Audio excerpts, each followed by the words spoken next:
Bonsoir à tous, heureux de vous retrouver pour une nouvelle conférence pratique dentaire de l'UFSBD. Ce soir, comme la précédente conférence, on va faire écho encore à l'actualité et nous allons évoquer les cyberattaques, les cybermenaces qui peuvent toucher nos cabinets dentaires. Parce que ça n'arrive pas qu'aux autres, parce que nos ordinateurs contiennent des données médicales confidentielles et des données personnelles, il est important de se protéger et de prendre certaines mesures. Pour nous éclairer, nous informer et nous apporter des solutions, j'ai fait appel à un expert assurance cyber, intervenant pour notre partenaire Crédit du Nord, Monsieur Johan Dupuis. Avant de lui laisser la parole, je vous rappelle que vous pouvez nous poser vos questions en cliquant sur l'icône QR qui se situe en bas à droite de votre écran et on y répondra à la fin de la séance, à la fin de la présentation de notre expert. Voilà. Monsieur Dupuis, je vous laisse vous présenter si j'ai oublié quelque chose et puis démarrer votre présentation. Merci beaucoup, docteur. Bonjour à toutes et à tous. Ravi également d'être parmi vous ce soir. Je me présente, je m'appelle Johan Dupuis, je suis expert assurance cyber chez Société Générale Assurance, qui est l'assureur du groupe Crédit du Nord et toutes ses régions filiales. Merci beaucoup pour l'invitation pour cette conférence qui est un vrai sujet d'actualité, il faut le dire. Nous allons passer ensemble une quarantaine de minutes environ autour d'un sujet qui prend vraiment beaucoup d'ampleur. On en entend parler quasiment quotidiennement dans les journaux télévisés. Et j'aimerais vous parler des cyberattaques et des solutions surtout qui peuvent être mises en place pour les éviter, voire limiter le risque.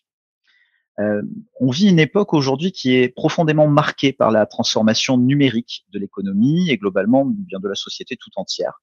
Et dans un nouvel environnement, eh bien, des nouveaux enjeux émergent, de nombreux bénéfices, de nombreuses opportunités, et qui obligent nous professionnels à prendre des mesures nécessaires pour se protéger face à ce risque.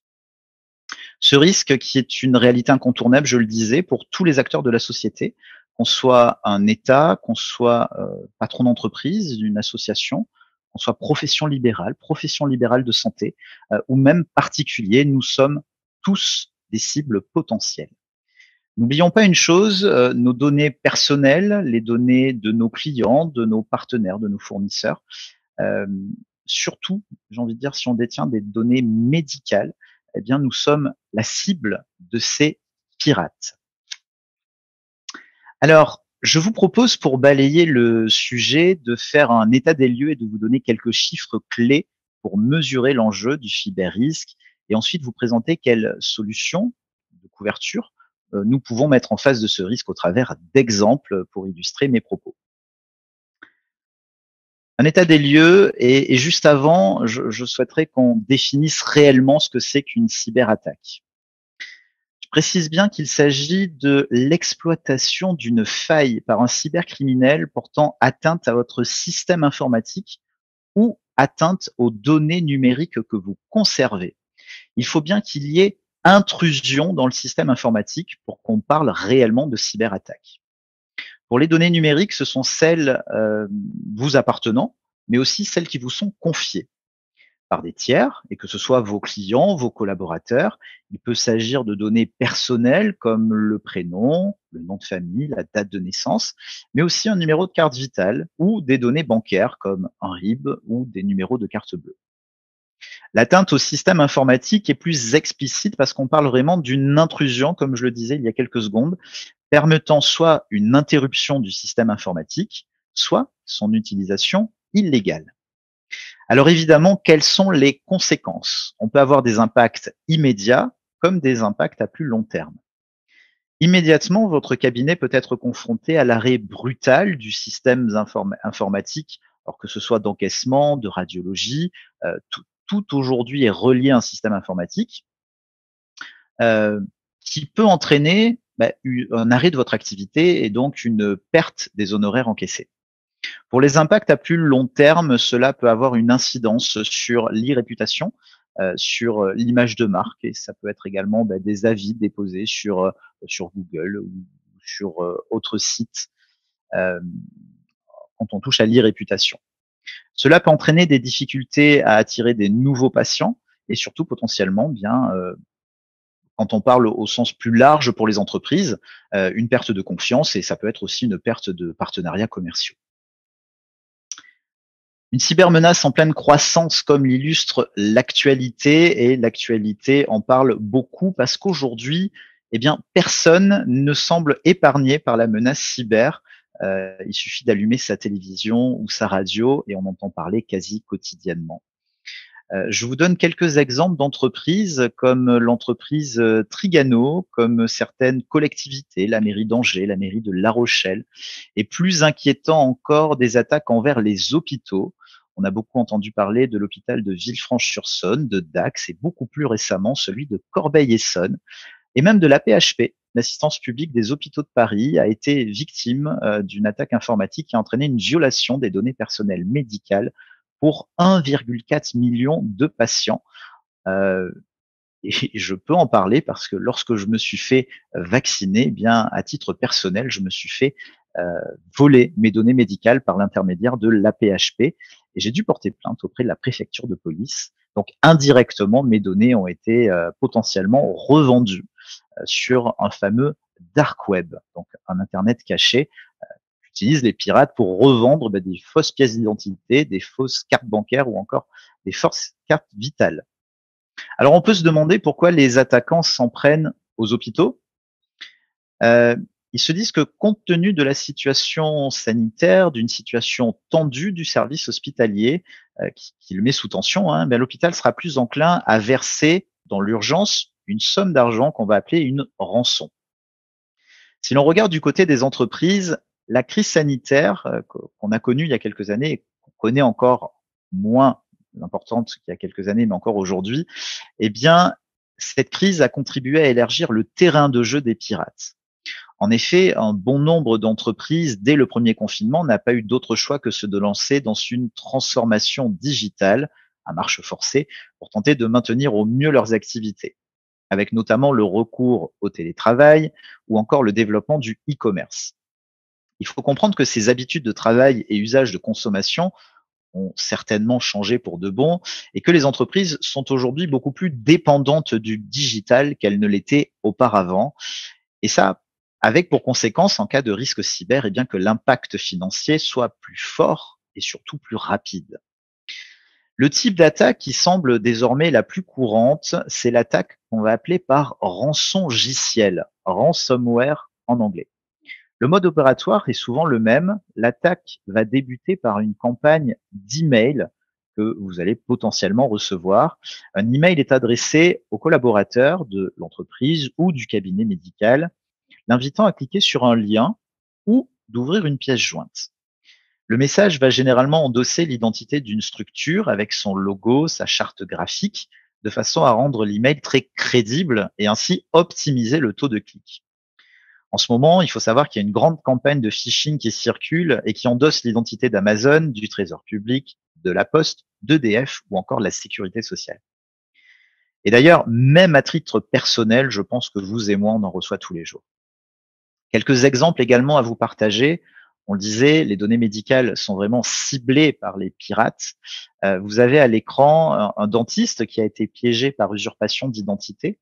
Il a cliqué sur un mail frauduleux, apparemment envoyé par sa banque, et c'était pas sa banque qui a envoyé l'email.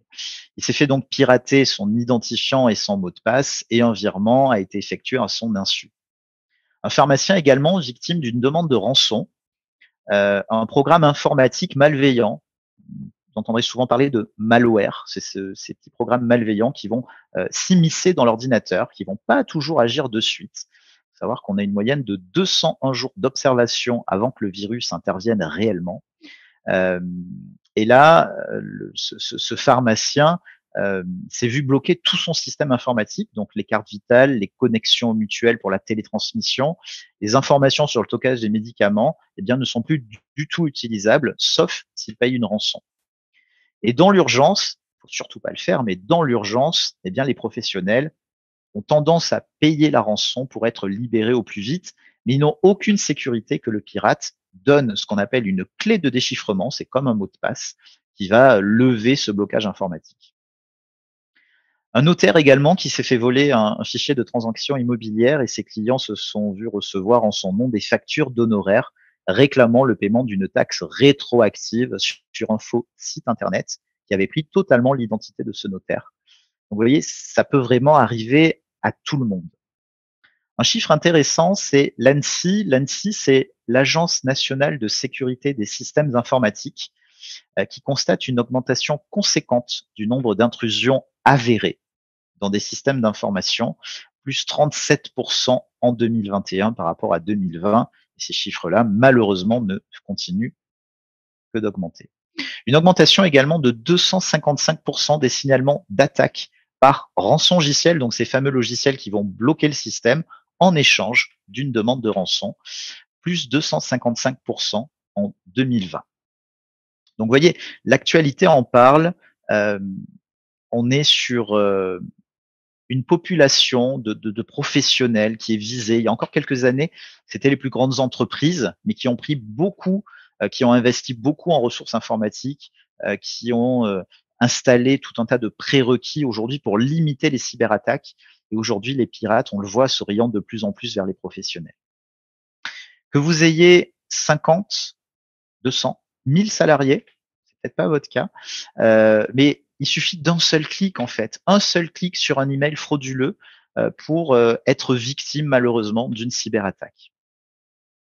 Qu'est-ce qui se passe ensuite lorsque le poste est infecté? Eh bien, l'attaque va tenter de s'installer, de se cacher, le virus va se cacher pour observer vos habitudes. Observer vos habitudes de connexion, observer vos habitudes de quand vous faites vos télétransmissions, quand vous utilisez le téléphone de votre cabinet médical, quand est-ce que vous faites des virements sur Internet avant d'agir. Plus il va observer le pirate, plus il aura d'informations sur vous, plus malheureusement son attaque sera efficace. Il va prendre connaissance donc de votre système informatique et donc, comme je vous le disais, soit dans un premier temps, il va chiffrer, soit chiffrer veut dire bloquer le système et en échange d'une demande de rançon, soit essayer de trouver un maximum de données personnelles et de données médicales pour les revendre sur ce fameux dark web. Donc pour lui, bien c'est double chance de gagner de l'argent.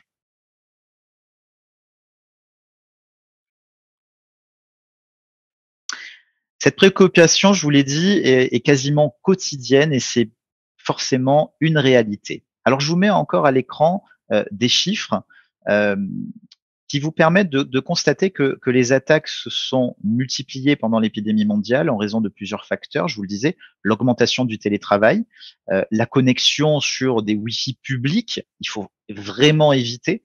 On réduit forcément la sécurité de ces Wi-Fi publics. À aujourd'hui, il y a un effet croisé entre l'augmentation des cyberattaques et des niveaux de sécurité qui sont fortement en baisse. Les cyberattaques prennent des formes très diverses et variées et de plus en plus complexes. Pourtant, seulement 46% des entreprises se disent préparées à une attaque de grande ampleur. Avant la crise sanitaire, déjà 2 entreprises sur 3 déclaraient avoir été victimes d'une cyberattaque. Dans plus de la moitié des cas, ces attaques ont engendré un impact sur le business, avec notamment une perte d'argent et une perte d'exploitation. Par ailleurs, même si les cas relayés par la presse concernent souvent des grands groupes, il faut avoir conscience que la majorité des attaques visent aujourd'hui des PME, des entreprises de tailles intermédiaires et des professions libérales.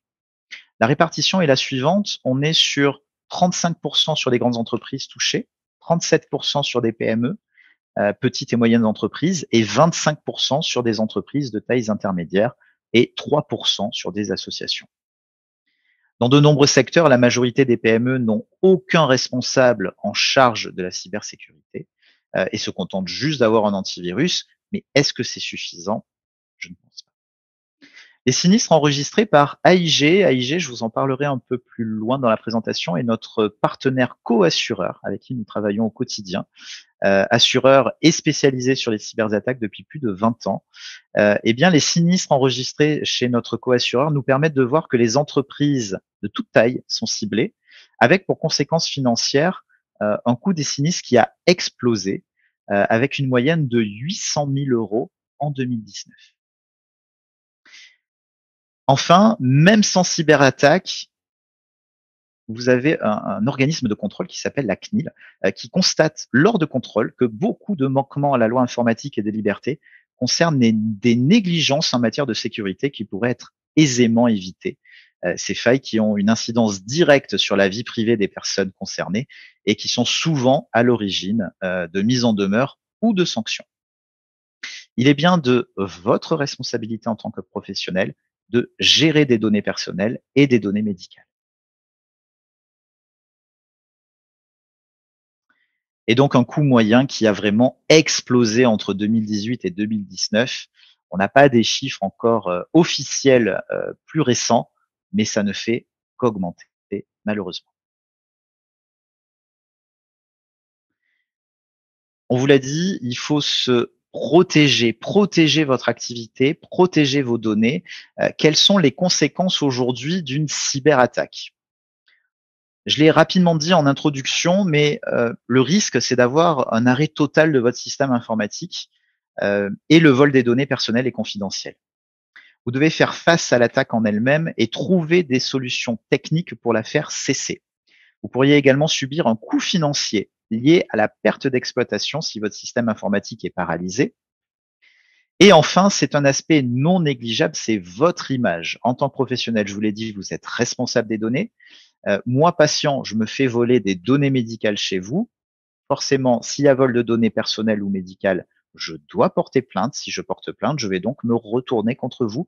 C'est votre responsabilité civile professionnelle qui est en jeu.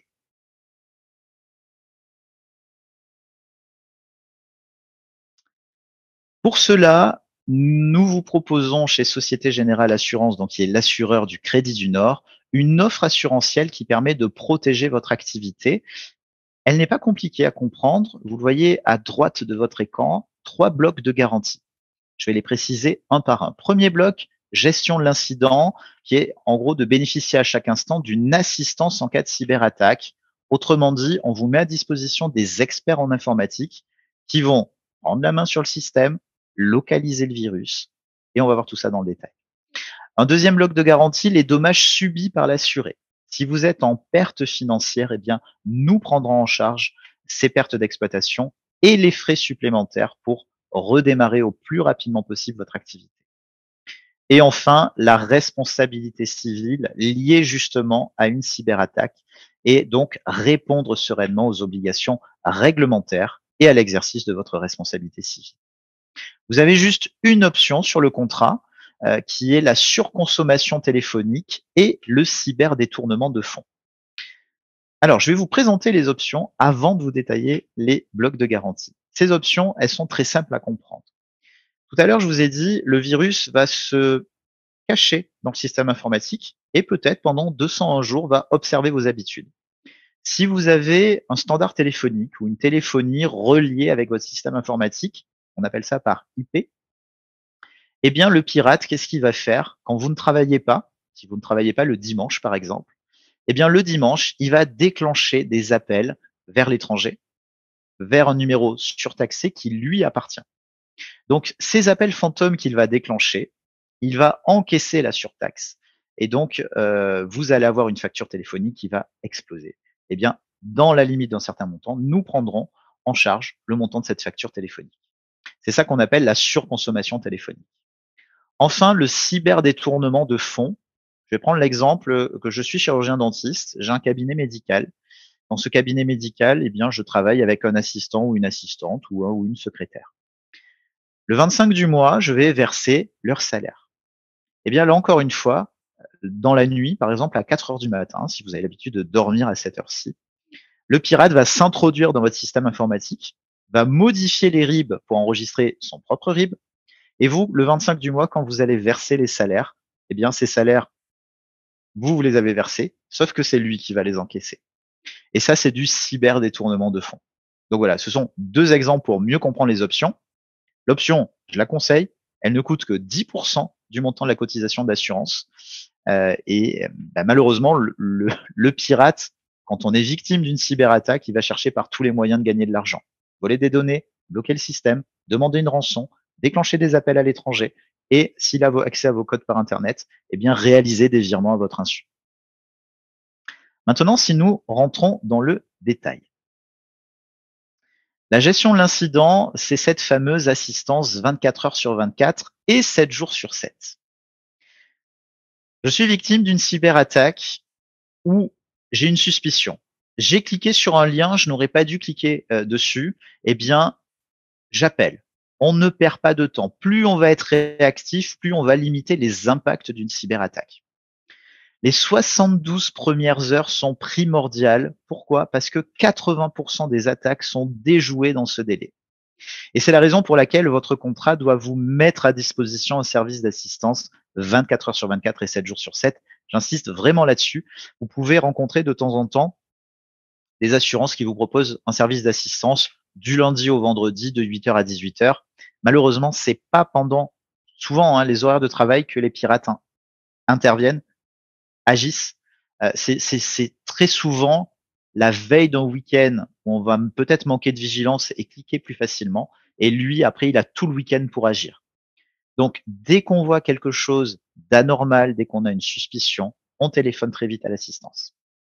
Le rôle de ces experts en informatique, je vais parler de manière très simple, je ne suis pas du tout expert en informatique, mais en gros, il va chercher à localiser le virus dans votre système informatique. Et une fois qu'il l'aura localisé, c'est comme s'il créait une, pardonnez-moi l'image, mais une fortification autour de ce virus pour éviter qu'il se propage. L'idée, après, une fois qu'il est localisé et qu'on l'a empêché de se propager, eh bien, c'est de le détruire. Et tout ça, ça prend du temps. Ça peut prendre plusieurs heures, ça peut prendre plusieurs jours. D'où l'idée d'avoir vraiment des experts en informatique dédiés pour vous. Si le virus a agi et vous avez votre activité est à l'arrêt, on vous mettra également à disposition les frais d'un conseil juridique. Des juristes seront à votre disposition pour vous accompagner. Il faut avertir la CNIL, il faut avertir des clients si jamais il y a des tiers lésés. On verra tout ça également dans le 3e bloc de garantie. On vous met également à disposition un consultant en gestion de crise. Imaginez la presse locale, la télévision régionale, voire nationale, se présent devant votre cabinet pour parler de cette fameuse cyberattaque parce que des clients, des patients plutôt, auraient été lésés et auraient connaissance d'un vol de données. Eh bien, ces experts en communication vont pouvoir rédiger avec vous un communiqué de presse, vont pouvoir vous donner des conseils et vous assister. Donc vraiment toute une équipe d'experts en informatique, juridique et en communication pour vous aider justement dans l'urgence. C'est ce qu'on appelle la gestion de l'incident. 2e bloc de garantie, la perte d'exploitation. Si votre activité est arrêtée parce que vous êtes victime d'un rançongiciel qui a bloqué la télétransmission, qui a bloqué votre système informatique, votre appareil de radiologie qui est relié à votre système informatique, vous ne pouvez plus du tout travailler. Eh bien, imaginez que pendant 7 jours, le temps que les experts agissent et que vous retrouviez une activité normale, c'est 7 jours de perte d'exploitation sur vos honoraires. Eh bien, c'est votre contrat d'assurance qui prendra en charge ces 7 jours de perte d'honoraires. S'il y a une enquête d'autorité administrative, et je parlais de la CNIL, l'enquête va coûter de l'argent, vous aurez forcément des frais de défense. Ces frais de défense seront également pris en charge par votre contrat. Enfin, 3e bloc de garantie, très souvent, dans la majorité des cas, exclu de votre responsabilité professionnelle médicale. S'il y a une atteinte aux données, s'il y a un vol de données, s'il y a des usurpations d'identité, de données médicales avec des usurpations de carte vitale, eh bien, la CNIL va mener son enquête à savoir si vous avez un système informatique suffisamment sécurisé. Les patients, comme je le disais tout à l'heure, peuvent se retourner contre vous et tout cela coûte de l'argent.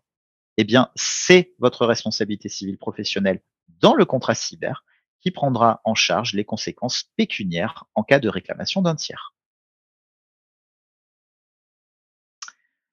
Pour résumer, parce que là, je vous donne énormément d'informations depuis tout à l'heure, on va prendre un exemple où je suis chirurgien dentiste, pas du tout dans la réalité, mais au hasard, je suis chirurgien dentiste et je dispose d'un cabinet dentaire à Périgueux, en Dordogne, là où je suis originaire. Manquement de vigilance, veille de week-end, je clique sur ce fameux lien pensant que c'est ma banque qui m'a envoyé un message pour renouveler mon identifiant et mon mot de passe. Et manque de chance, je transmets mon identifiant et mon mot de passe à un pirate qui s'est en plus introduit dans mon système informatique. Vous avez tout le cheminement à l'écran du déroulement d'une cyberattaque. Dans l'urgence, j'appelle vite le service d'assistance pour qu'on me mette en relation avec des experts en informatique. Ils vont analyser mon outil informatique. Encore une fois, ils vont tenter de localiser le virus et l'empêcher de se propager. Mais manque de chance, j'ai déjà un système informatique qui est totalement bloqué et je ne peux plus travailler. À partir de ce moment-là, on me met en relation avec des juristes, on me met en relation avec des experts en communication. Et moi, partant du principe des données personnelles ou médicales ont été volées, eh bien, je dois avertir la CNIL. Donc, c'est ce qu'on appelle la notification. Et tout cela va me coûter de l'argent, encore une fois, prise en charge par mon contrat. La CNIL, automatiquement, va mener une enquête administrative. Est-ce que je suis suffisamment sécurisé? Est-ce que j'ai mis en place des antivirus et des anti-malware pour lutter justement et limiter le risque d'une cyberattaque? Est-ce que mes données, je les sauvegarde régulièrement de façon à ce que si mon système est bloqué, eh bien, je puisse redémarrer très vite mon activité? Là, en l'occurrence, on va dire que mon activité a été bloquée pendant 10 jours. Donc, je perds 10 jours d'honoraires. Ces honoraires vont être pris en charge par mon contrat d'assurance cyber. Et enfin, si des tiers se retournent contre moi, eh bien, c'est bien la responsabilité de mon contrat d'assurance qui va prendre en charge les tiers lésés, les dommages d'intérêt, les frais de défense si jamais je suis attaqué. Donc, un contrat pas compliqué, encore une fois, 3 blocs de garantie, l'urgence avec l'assistance, la perte d'exploitation et enfin la responsabilité civile. Pour vous donner un exemple de sinistre qu'on a pu indemniser. Alors j'ai pris un exemple qui n'a rien à voir avec les professions médicales de santé, mais un exemple réel qu'on a indemnisé. On est sur un assuré qui est spécialisé dans la distribution en gros de végétaux auprès de revendeurs spécialisés. Cet assuré a eu une attaque par virus malware. Donc il a ouvert un fichier joint, un fameux virus est entré dans son système informatique. L'ensemble des données des serveurs sont chiffrées, automatiquement bloquées, et une grande partie de l'historique de ces sauvegardes ont été détruites. Les conséquences, une interruption totale de son activité pendant 7 jours. Juste pour vous démontrer combien ça coûte. On fait intervenir ici les 2 blocs de garantie. Le premier, la gestion de l'incident. On a fait intervenir des experts en informatique très vite pour sécuriser le réseau, localiser le virus et l'empêcher de se propager. Ça nous a coûté 2 860 €. Et enfin, les 7 jours de perte d'exploitation, 46 691 €. Vous voyez, on est sur un sinistre qui coûte à peu près 50 000 €. Et donc, c'est cette somme d'argent qu'on a versée à notre client assuré. On parlait tout à l'heure de la CNIL. Personne n'est à l'abri d'une enquête administrative. Des enquêtes qui peuvent être en physique ou même à distance. Je vous prends ces 2 exemples parce qu'ils ont été cités dans la presse avec 2 entreprises que vous connaissez très bien, Darty et Hertz. Chez Darty, ce qui est reproché à Darty, c'est ne pas avoir suffisamment sécurisé les données des clients ayant effectué une demande en ligne de SAV, alors que lors d'un premier contrôle de la CNIL avait déjà alerté Darty que niveau sécurité, on n'était pas encore aux normes. Le fait que le prestataire n'ait pas mis en place de filtrage des adresses URL ne décharge pas Darty de sa responsabilité. Ce que je veux dire, c'est que on peut travailler en tant que professionnel ou en tant que grande entreprise avec des prestataires informatiques. C'est pas le prestataire informatique qui est responsable des données et de la sécurité, c'est bien moi, patron de l'entreprise. Chez Hertz, on a eu un contrôle en ligne de la CNIL et les mesures garantissant la sécurité et la confidentialité des données au programme de réduction étaient totalement insuffisantes et les agents de la CNIL ont eu librement accès à ces données. Ça veut dire que Hertz manquait totalement de sécurité. La violation de données était la conséquence d'une erreur du prestataire et c'est bien Hertz, encore une fois, qui est responsable.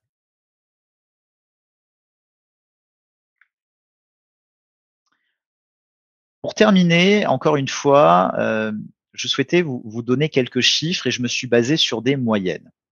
Le coût d'un sinistre, gestion de l'incident, si je ne prends pas de contrat d'assurance, à quoi je m'expose?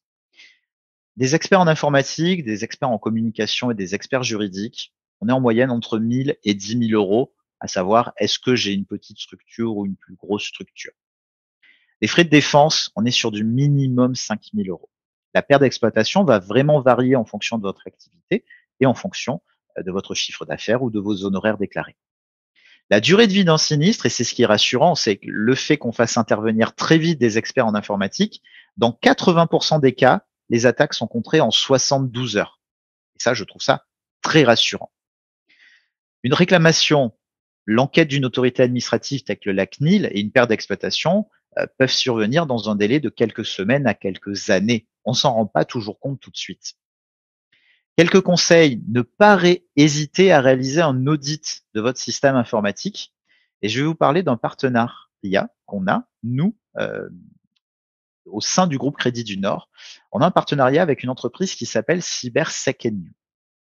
Forcément, en tant qu'assureur, on va demander un minimum de prérequis pour pouvoir souscrire un contrat d'assurance. Je vais vous prendre un exemple, vous allez très vite comprendre la métaphore. Je ne pars pas en vacances en laissant mon appartement ou ma maison grande ouverte. Je vais prendre le soin de vérifier que tout est bien fermé pour pas prendre de risque de me faire cambrioler. Eh bien, le système informatique, c'est un petit peu pareil. Je vais prendre un minimum de prérequis, un antivirus à jour, des anti-malware qui vont détecter forcément ces logiciels malveillants qui veulent s'introduire dans mon système informatique, prendre le soin de sauvegarder mes données sur différents supports. Si je fais une sauvegarde dans mon ordinateur, c'est très simple pour le pirate d'aller supprimer ma sauvegarde. D'où l'idée d'avoir des sauvegardes quasiment quotidiennement, hebdomadairement, le plus régulièrement possible sur des systèmes que je vais appeler déconnectés comme des clouds. On est sur des serveurs très sécurisés et si ma sauvegarde interne est impactée, eh bien, les experts en informatique vont pouvoir restaurer les données sur la sauvegarde qui est partie dans le nuage. CyberSecNU, ce partenaire, et c'est un partenariat avec le groupe Crédit du Nord, va vous proposer un audit de votre système informatique. Il faut savoir qu'un audit coûte à peu près entre 400 et 600 euros. Eh bien là, il sera gratuit. Le fait qu'on ait ce partenariat avec le Crédit du Nord, on vous propose cet audit totalement gratuit qui permet aussi de vous rassurer ou de prendre les mesures nécessaires pour renforcer votre sécurité et surtout être éligible au contrat d'assurance. Le pack CyberSecNU, c'est vraiment un check-up complet via justement des experts et une mise en évidence suite à ce diagnostic de vos forces, mais de vos faiblesses aussi, pour très vite rebondir. CyberSecNU vous proposera également 2 solutions si vous avez besoin, si vous êtes en recherche d'un anti-malware nouvelle génération, qui permet de compléter votre antivirus et de vous prévenir des attaques criminelles. Un anti-malware en plus qui est doté d'intelligence artificielle parce qu'il apprend en permanence. Et je parlais tout à l'heure d'une sauvegarde régulière. Eh bien, CyberSecNU pourra également vous proposer des offres de sauvegarde régulière si vous n'en avez pas. Notre offre d'assurance et ses avantages, je vous le redis, on est sur un service d'assistance 24 heures sur 24. On est sur une prise en charge financière d'une perte d'exploitation et des frais indispensables au redémarrage de l'activité. Ça, c'est très important. Imaginez, vous avez votre activité qui est bloquée, plus de système informatique, plus de radiologie, par exemple. Et très embêtant quand vous avez des patients avec vous et que vous ne pouvez plus exercer votre activité. Eh bien, ce que j'appelle les frais indispensables au redémarrage, c'est que si votre activité est bloquée pendant 7 jours, pendant 7 jours, on va payer une location avec un système informatique et pourquoi pas une radiologie à vous mettre à votre disposition pour que vous puissiez redémarrer votre activité le plus rapidement possible. Un point très important, c'est un des rares contrats d'assurance qui couvre une erreur humaine. On dit toujours que un contrat d'assurance couvre un risque involontaire. Eh bien, là, l'erreur est humaine avec un contrat cyberassurance parce qu'à la base, il a fallu que je clique ou qu'un de mes collaborateurs clique sur un lien ou un fichier joint pour qu'il y ait cette intrusion dans le système informatique. Donc l'erreur humaine, cette fois-ci, elle est couverte. Et ensuite, bien entendu, toute la couverture des frais de défense. Je ne vais pas redire tout ce que je vous ai déjà expliqué. Un dernier point important que je voulais souligner, si vous avez plusieurs cabinets médicaux et si vous avez une holding qui gère ces différents cabinets médicaux, eh bien, on pourra mettre en place un contrat sur la holding qui va venir couvrir vos différents cabinets médicaux. Pas besoin de prendre un contrat par cabinet, mais un seul sur la holding suffira. J'en ai terminé pour cette présentation. J'espère avoir répondu au mieux à vos interrogations. Je reste bien entendu disponible pour répondre à vos questions. Et si j'ai un dernier conseil à vous donner, et je l'entends souvent par des officiers de police judiciaire qui mènent les enquêtes sur les cybercriminels, je vais reprendre la phrase d'un officier de police judiciaire qui disait l'idée, c'est pas de savoir est-ce que une cyberattaque va m'arriver, mais quand est-ce que ça va m'arriver. Il faut savoir que chaque seconde, on est toutes et tous professionnels, entreprises. Il y a des tentatives de cyberattaque toutes les secondes. Donc, à aujourd'hui, il y a beaucoup plus de cyberattaques en France, par exemple, que de cambriolages. Ça fait réfléchir. Donc, si j'ai vraiment un conseil à vous donner, faites un check-up total de votre système informatique. Utilisez notre partenaire CyberSec&You. Allez voir votre conseiller au groupe Crédit du Nord pour une étude totalement personnalisée. Vous verrez combien coûte déjà un contrat d'assurance pour assumer toutes ces conséquences directes et indirectes. Et vous verrez que en prenant un peu de hauteur, quand on voit le coût financier d'une cyberattaque, eh bien, on va se dire que finalement, le coût d'une assurance, ça coûte pas si cher que ça. Je reste à votre disposition. Merci beaucoup pour l'intérêt que vous avez porté à cette conférence. Merci. Donc, nous voilà tous angoissés par votre diaporama. Donc, on a bien compris l'importance de s'assurer face à ces risques. J'ai une première question. Est-ce que donc vous avez parlé donc qu'il y avait un audit qui était réalisé. Est-ce que à l'issue de cet audit, ça nous établit une sorte de checklist avec déjà les b.a.-ba de protection que l'on peut mettre en place au niveau du cabinet? Tout à fait. On est sur un vrai diagnostic professionnel qui va faire ressortir les forces. Donc, vous avez un antivirus totalement à jour, puissant. Par contre, vous n'avez pas d'anti-malware. Le diagnostic va vraiment faire ressortir toutes les forces et les faiblesses de votre cabinet et du système informatique. Tout à fait. D'accord. J'ai quelques questions concernant donc peut-on faire confiance au site de la sécurité sociale sur lequel on se connecte régulièrement, soit sur Amélie-Pro pour voir les remboursements, soit pour connaître des situations de patients, transmettre les FSE, ainsi que le site Maëlys sur lequel en fait est une messagerie interne entre professionnels de santé. Est-ce qu'on peut faire confiance à ces deux sites-là? C'est une question difficile et délicate. J'ai envie de vous répondre oui. Maintenant, le risque zéro n'existe pas. Quand on regarde et qu'on voit que le ministère de l'Intérieur a tenté de se faire cyberattaquer, quand on voit que les hôpitaux se font cyberattaquer, la PHP,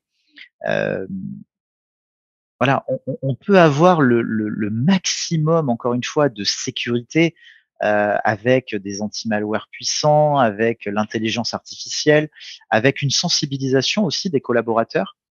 Quand vous recevez un mail, je pense qu'aujourd'hui c'est ancré parce qu'on en reçoit tellement qu'on fait attention, mais vous êtes gagnant de 50 000 €, cliquez ici pour qu'on vous fasse le virement. On sait très bien que c'est un spam. Comme je vous le disais, à aujourd'hui, on est sur des campagnes de phishing, donc l'hameçonnage, ces fameux mails qui prennent l'identité des impôts, la sécurité sociale, d'Amazon, d'EDF, peu importe. Il suffit d'un clic. Donc oui, on peut faire confiance au site de la sécurité sociale. Maintenant, si un des collaborateurs de la sécurité sociale reçoit cet email sur sa messagerie professionnelle, il clique, bah ça y est, la sécurité sociale est cyberattaquée. Donc, on peut faire confiance parce qu'il y a des moyens énormes déployés dans la sécurité. Maintenant, le risque zéro n'existe pas. Bien sûr. comme partout. Bon, sachant que sur quand même le site de la sécurité sociale, de l'assurance maladie, ils ont fait quand même, on sait qu'ils ont été piratés et qu'ils ont fait quand même Oui, des gros efforts. des gros efforts derrière pour en nous demandant de changer nos mots de passe et des connexions différentes. Vous parlez de mots de passe, docteur, pardonnez-moi, je vous coupe. Euh, c'est très important d'avoir des mots de passe qu'on va appeler robustes. L'idée va être de mélanger des majuscules, des minuscules, des chiffres, des caractères spéciaux, parce qu'il faut savoir que derrière une cyberattaque, derrière un pirate, enfin non, derrière une cyberattaque, il n'y a pas forcément un pirate. Il y a aussi des logiciels, l'intelligence artificielle, qui va tenter des millions de combinaisons de mots de passe pour essayer de rentrer dans votre système. Et à aujourd'hui, les codes postaux, les dates de naissance, les capitales européennes et mondiales avec l'année où vous êtes parti en voyage, suivi d'un point d'interrogation, d'un point d'exclamation, enfin, tout ça, on est sur des mots de passe classiques. Et c'est avec ce genre de mots de passe qu'en quelques secondes, un pirate arrive à rentrer dans votre système. De plus en plus, on le voit sur les smartphones, sur les sites internet, on vous propose des mots de passe robustes avec, par exemple, 20 caractères. Ouais. Des minuscules, des majuscules. Vous avez des trousseaux mots de passe qui permettent de les sauvegarder. Tendez vers ça. Allez vers ces mots de passe robustes. C'est déjà limiter le risque qu'un pirate ou que l'intelligence artificielle derrière le pirate puisse rentrer dans votre système informatique. Très bien. La sécurité Microsoft Windows est-elle suffisante, sachant que nos logiciels métiers ne tolèrent pas tous les antivirus? Là, encore une fois, c'est une réalité. Alors Windows, oui, mais c'est pour la raison pour laquelle il y a beaucoup de mises à jour régulières. Il faut faire ces mises à jour. Il ne faut pas mettre la mise à jour en suspens et dire je la ferai dans une semaine. C'est justement dans ce laps de temps qu'il y aura une faille de sécurité et que le pirate pourra rentrer. Donc les mises à jour de Windows doivent être faites régulièrement et ensuite avoir un antivirus à jour. Si vous avez des doutes sur l'antivirus, eh ben c'est dans ce cas-là où je vais vous orienter vers notre partenaire CyberSecAnew pour faire un audit de façon à vous rassurer. Est-ce qu'une cyberattaque peut atteindre un disque dur externe? Oui, oui.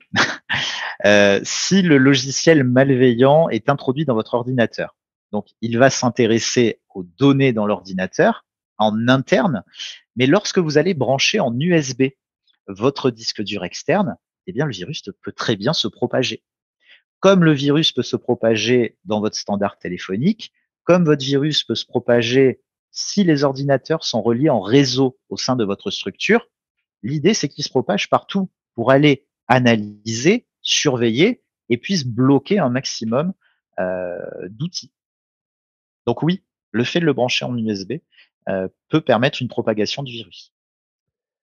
Le VPN protège-t-il des observations virales? Non. Justement, le VPN, c'est pareil, c'est un outil pour les pirates pour c'est un serveur entre guillemets virtuel qui permet une connexion. Alors oui, le VPN peut limiter la propagation. Maintenant, on le voit, on a certains sinistres où les pirates arrivent à propager des malwares via des VPN.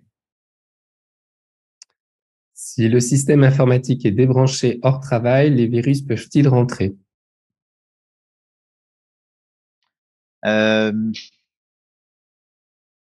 Non. Encore une fois, si tout serveur est débranché et que le virus n'est pas déjà rentré, non, il ne pourra pas rentrer. Si vous êtes victime d'une cyberattaque, surtout ne jamais débrancher l'ordinateur. On a tendance à se dire oh là là, écran noir, écran bleu, demande de rançon, je retire la prise. Surtout pas. Par contre, débranchez votre box, mais pas la prise. De l'ordinateur, je parle. Donc, en parlant des box, est-ce que vous avez dit que les Wi-Fi publics étaient plutôt source à se faire pirater? Est-ce que donc on peut aussi faire confiance à son Wi-Fi de box, à son Wi-Fi de téléphone mobile? Si on couple encore une fois, le risque zéro n'existe pas. Je vais redire la même chose. Si vous avez changé le mot de passe de votre box avec 1, 2, 3, 4, 5, 6, 7, 8, 9, ça arrive, hein, j'en vois. oui, vous prenez un risque énorme. Maintenant, si vous avez un mot de passe robuste, vous le changez régulièrement, bon, déjà, ça limite le risque. Si vous connectez à titre professionnel avec un VPN en plus de votre connexion box chez vous et que vous ne partagez pas forcément votre clé Wi-Fi, bon, vous limitez, mais encore une fois, le risque zéro n'existe pas. Un spectateur qu'on connaît bien à l'UFSBD nous rappelle que il y a le logiciel LastPass qui peut créer aussi des mots de passe. Faut confirmer, et que il conseille aussi à chaque mise à jour d'antivirus de scanner aussitôt la machine pour vérifier. Oui, ce sont des mesures de précaution nécessaires justement, encore une fois, pour limiter le risque. Tout à fait. Est-ce que vous en avez d'autres à nous citer? Non, parce que c'est plus du ressort de nos experts en informatique. Moi, ce que je veux, c'est vraiment mon rôle aujourd'hui, c'est vraiment la prise de conscience qu'on est sur un risque permanent, un risque qui coûte cher. Je prenais tout à l'heure la référence au cambriolage. Il y en a 8 fois plus en France. J'ai vu des clients professionnels, des gérants d'entreprise pleurer, mettre la clé sous la porte suite à une cyberattaque. Parce que quand on a l'arrêt à l'activité, on est quand même dans une société de récession. On a traversé une crise, on traverse toujours une crise sanitaire, une crise économique, une crise sociale, une crise géopolitique. On n'a pas besoin d'une cyberattaque. Donc vraiment, mon intervention, c'est une prise de conscience. Faites un diagnostic avec CyberSecNU, on vous l'offre pour vous rassurer, pour vérifier tous les outils, tous les antivirus, toutes les mesures de précaution nécessaires, sauvegardez régulièrement vos données et surtout, assurez ce risque qui est permanent.